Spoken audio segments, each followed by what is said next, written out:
रामनगर में एक गांव था जो कि बहुत खुशहाल था। उस गांव में एक दिन एक चुड़ैल का खौफ शुरू हो जाता है।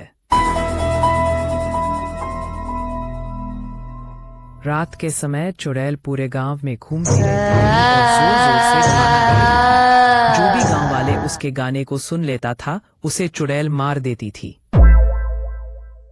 चुड़ैल ने पूरे गांव में दहशत फैला दी।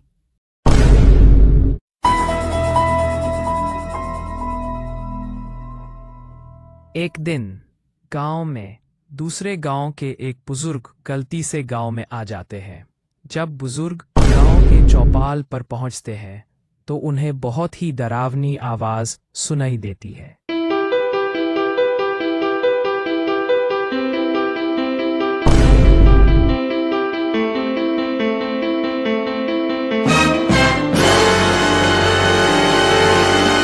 आवाज सुनकर बुजुर्ग बहुत ज्यादा डर जाते हैं, लेकिन डरावनी आवाज ने उन्हें जीवन में पहली बार बहुत ज्यादा डरा दिया।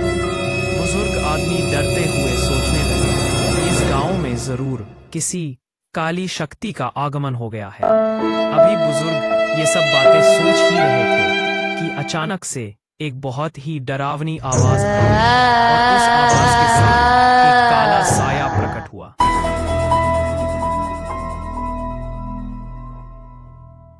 काले साये से एक चुड़ैल निकली। उस चुड़ैल को देखकर बुजुर्ग आदमी बहुत ज्यादा डर गए।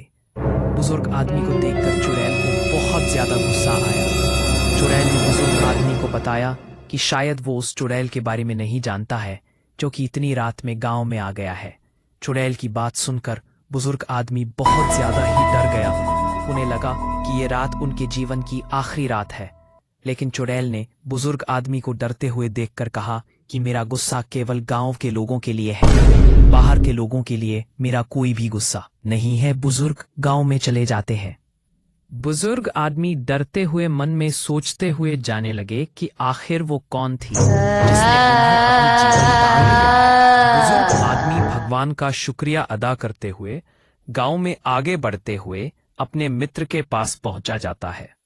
बुजुर्ग आदमी जब अपने मित्र के घर गया तो उसे इतनी रात को देखकर उसका मित्र और उसके मित्र की पत्नी दोनों डर गए। देखकर बुजुर्ग आदमी ने उन्हें बताया कि जब वह इस गांव में आ रहा था तो गांव की चौपाल पर किसी चुड़ैल ने उसे पकड़ लिया था, लेकिन उस चुड़ैल ने उस बुजुर्ग को कोई भी नुकसान नहीं पहुंचाया था। यही बात उसकी समझ में नहीं आ रही थी। उसकी बात सुनकर बुजुर्ग आदमी के मित्र ने गांव में चुड़ैल है और रोज गांव के लोगों को डराती रहती है, उसके बारे में बुजुर्ग आदमी के मित्र ने कहा। बुजुर्ग आदमी के दोस्त ने कहा कि बहुत समय पहले हमारा गांव काफी खुशहाल था। हमारे गांव में एक मास्टर जी रहते थे। मास्टर जी के साथ उनकी पत्नी भी रहती थी। वे दोनों बहुत ही खुशहाल व सुखी रहते थे। लेकिन एक दिन उनके सुखी परिवार पर किसी की नजर लग गई। मास्टर जी के गांव में उनके परिवार के सदस्य उन्हें अपने साथ गांव ले जाने के लिए आए, लेकिन मास्टर जी ने गांव में वापस जाने के लिए मना कर दिया, क्योंकि मास्टर जी ने अपनी पसंद से शादी की थी, जिसके कारण मास्टर जी को उनके पिता ने अपनी वसीयत से बाहर कर दिया था। लेकिन मास्टर जी के पिताजी के मरने के बाद मास्टर जी के भाई उन्हें अपने साथ गांव में रहने के लिए अपने साथ लेने के लिए आए, लेकिन मास्टर जी ने गांव के बच्चों के भविष्य को देखते हुए गांव जाने से मना कर दिया। यही उनकी और हमारे गांव की सबसे बड़ी भूल थी।